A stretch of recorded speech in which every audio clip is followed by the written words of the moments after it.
ကဲဒီနေ့တော့ဆရာ if အကြောင်းကိုပြန်ပြီးတော့အသေးစိတ်ရှင်းပြပါမယ်အဲ့တော့မနေ့ကသင်ခန်းစာထဲမှာပါတဲ့အတိုင်းပဲဆရာတို့က if ကိုသုံးပြီးတော့ဆရာတို့စစ်ဆေးခြင်းတဲ့အချက်တွေကိုစစ်ဆေးလို့ရပါတယ်အဲ့တော့လူအုံနောက်အလုပ်လုပ်တဲ့အချိန်မှာလည်းထိုနည်း၎င်းပါပဲကွန်ပျူတာ CPU အလုပ်လုပ်တဲ့အချိန်မှာလည်းအတူတူပါပဲ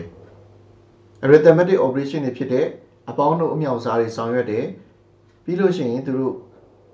နှိုင်းရှင်နဲ့ကြီးလားငယ်လားတူလားမတူဘူးလားဆိုတဲ့အချက်တွေကိုစစ်ဆေးတဲ့အလုပ်တွေဆောင်ရွက်ပါတယ်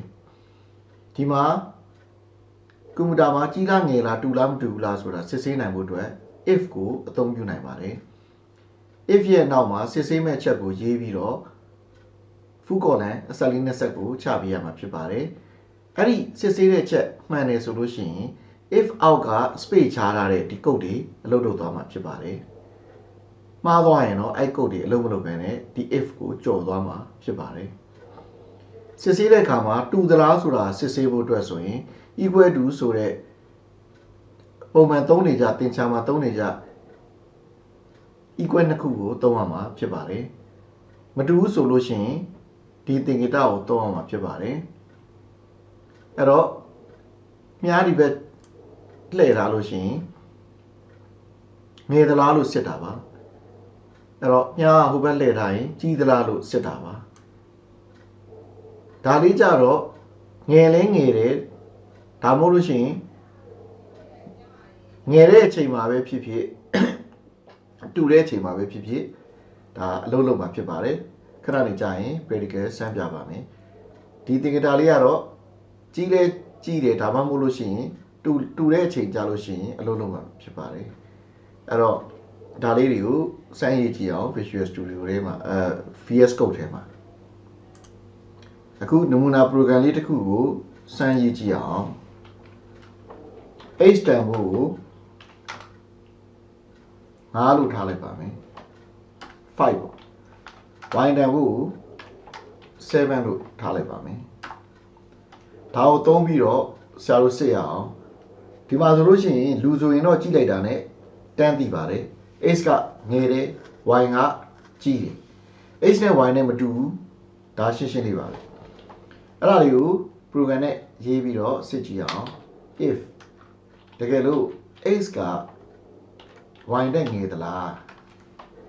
ငယ်ရင်ငယ်တယ်လို့ရေးမယ်အဲ့တော့ open inverted comma close inverted comma ကြားထဲမှာအဲ့ဒါမှန်ရင်ဘာလုပ်မလဲဆိုတာရေးပါမယ်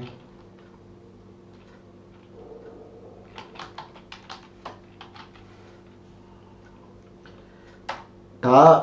ပထမ if တခုကိုစစ်တာပါနောက် h ကများကြီးနေသလားဆိုပြီးတော့စစ်ကြည့်ပါဦးမယ်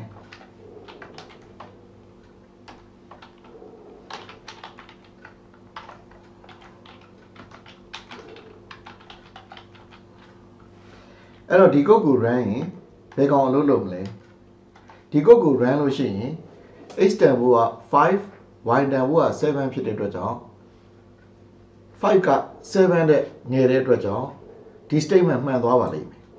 ဒီ statement မှန်တယ်ဆိုလို့ရှိရင်ဒီစာကြောင်းလေးကို print ထုတ်ပြီးလိုက်မှာဖြစ်ပါတယ်အဲ့ဒါပြီးရင်သူအောက်ကိုဆက်ဆင်းလာမယ်နောက်ဒီ if ကိုထပ်စစ်ပါမယ် x က y နဲ့ကြီးသလားဆိုတာမှားပါတယ် x ကငယ်တာပါမှားတဲ့အတွက်ကြောင့်ဒီ print ကိုအလုံးမလုပ်ဘဲနဲ့ကြော်လာပါမယ်မှန်တဲ့ statement ကိုအလုံးလုပ်မယ်ဆက်သွားမယ်မှားတဲ့ statement တွေရင်အလုံးမလုပ်ဘဲနဲ့ကြော်သွားမှာဖြစ်ပါတယ်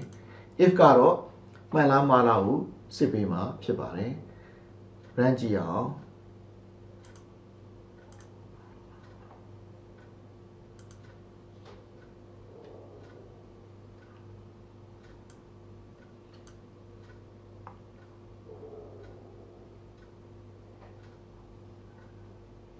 အဲ့ဒီမှာဒီ x က small လားဆိုပြီးတော့ပြပေးမှာဖြစ်ပါတယ်အဲ့တော့အခုတူလားမတူလားစစ်တဲ့ statement လေးတခုထပ်ထည့်ကြည့်လိုက်ပါဦးမယ်တကယ်လို့ x ကတူတယ်ဆိုရင်နှစ်ခုရေးရမှာဖြစ်ပါတယ်အဲ့တော့ဒီနေရာမှာ y နဲ့စစ်ပါမယ်တူနေတူတယ်လို့ပြောပါမယ်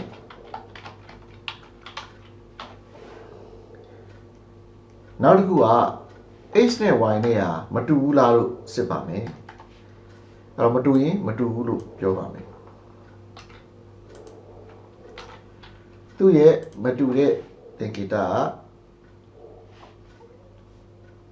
ထူးထူးခြားခြားလေးပါအဲ့သင်္ကေတလေးကိုဒီမှာပြန်ကြည့်ပါဒီ exclamation mark လေးက not ဆိုတဲ့သဘောရပါတယ်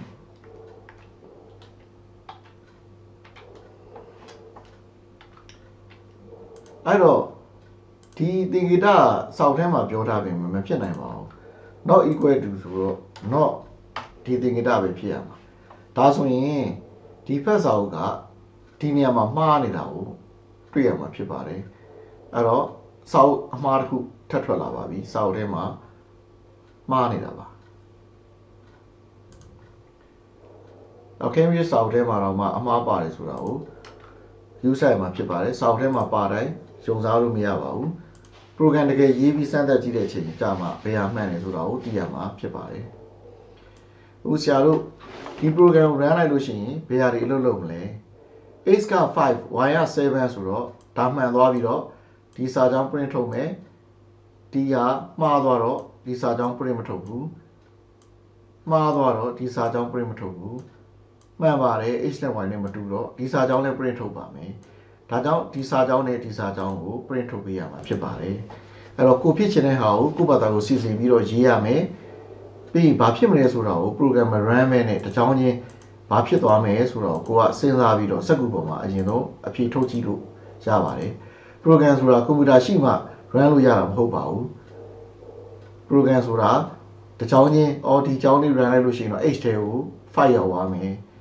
ဒီအကြောင်းလေး run လိုက်ရင်တော့ y နဲ့ကို7ရောက်သွားမယ်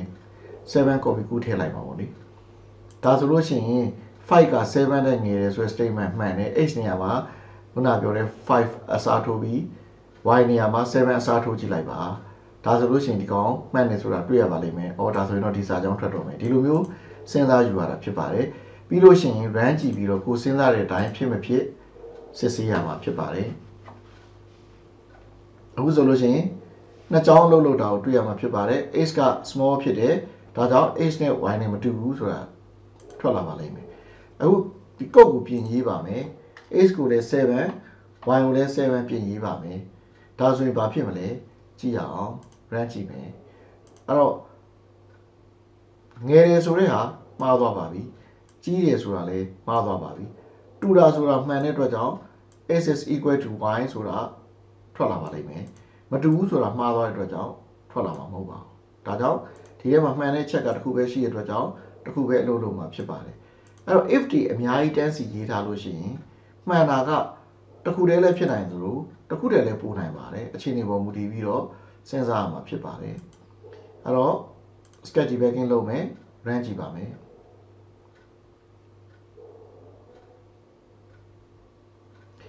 အဲ့တော့ x is equal to y ဆိုပြီးတော့ထွက်လာပါလိမ့်မယ်တကယ်ဒီကအတိုင်းကိုထွက်လာတာဖြစ်ပါတယ်အဲ့တော့ y ကို1ထားကြည့်လိုက်မယ်ဒါဆိုရင် y ကငယ်သွားပါပြီ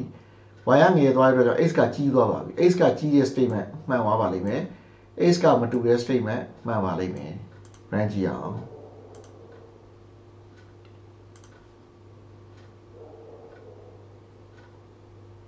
အဲ့တော့ x ကပိုကြီးတယ်မှန်ပါတယ် x က y နဲ့မတူပါဘူးဘာဖြစ်လို့တူတယ်လို့ထွက်တာလဲ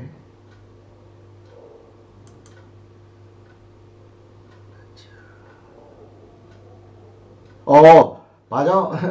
တူတယ်လို့ထွက်လဲဆိုတော့ဒီမှာရေးတာမှားသွားလို့ဖြစ်ပါတယ် x က y နဲ့မတူဘူးဆိုရင်မတူဘူးလို့ပြောရမှာဒီမှာပြင်ဖို့ copy အလွယ်ကူးလိုက်တာကြံသွားတယ် not equal to y လို့ဖြစ်ရတာအဲ့တော့ကိုကဒီမှာဖော်ပြတာမှားသွားတဲ့အတွက်ကြောင့်သူကလည်းအမှားကိုဖော်ပြတာဖြစ်ပါတယ်ဒါက program ရဲ့အမှားကိုချက်ချင်းရှာလိုက်တာဖြစ်ပါတယ်အဲ့တော့ပြန် run ကြည့်မယ်တူရင်တူတယ်လို့ပြောပြီးမတူရင်မတူဘူးလို့ပြောရမှာလေအဲ့တော့ကြီးတယ်မတူဘူးလို့သူပြောပါလိမ့်မယ်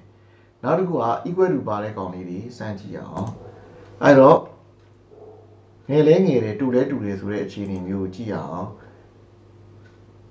အဲ့တော့ဒီထဲမှာကြီးလဲကြီးတယ်တူလဲတူတယ်ငယ်လဲငယ်တယ် တူတယ်ဒါမျိုးတွေထည့်ကြည့်ရအောင်အဲ့တော့ less than or equal to greater than or equal to လို့ခေါ်ပါတယ် less than or လို့သုံးထားတာဖြစ်တဲ့အတွက်ကြောင့်ငယ်ရင်လည်းမှန်မှာဖြစ်ပါတယ်တူရင်လည်းမှန်မှာဖြစ်ပါတယ်အဲ့တော့အခုအတူတူပြန်ပေးကြည့်ရအောင်ဒါဆိုလို့ရှိရင်ဒီကုတ်ကိုပြန်စစ်ကြည့်အောင်ငယ်သလားမငယ်ဘူးဒါပေမဲ့တူသလားတူနေတယ်အဲကြောင့်အဲ့နှစ်ချက်တည်းကတစ်ချက်မှန်တဲ့အတွက်ကြောင့်ဒီဟာလေးကို print ထုတ်ပေးမှာဖြစ်ပါတယ်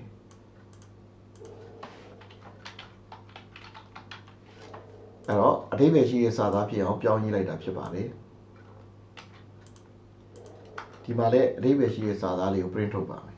ဆိုတော့ equal ပါတဲ့အတွက်ကြောင့် equal လေးကိုထည့်ရေးတာဖြစ်ပါတယ်အဲ့ဒါလေးကို run ကြည့်မယ်ဆိုလို့ရှိရင်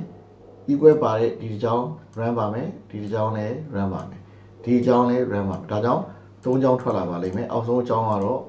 မှားသွားပြီးတော့ထွက်လာမှာမဟုတ်ပါဘူး run ကြည့်အောင်အဲ့တော့ equal ဖြစ်တဲ့ကောင်တွေအကုန်လုံးပါလာမှာကိုတွေ့ရမှာဖြစ်ပါတယ်ဒါဆိုလို့ရှိရင် if အကြောင်းလေးကိုအသေးစိတ်ပြန်ရှင်းပြတာ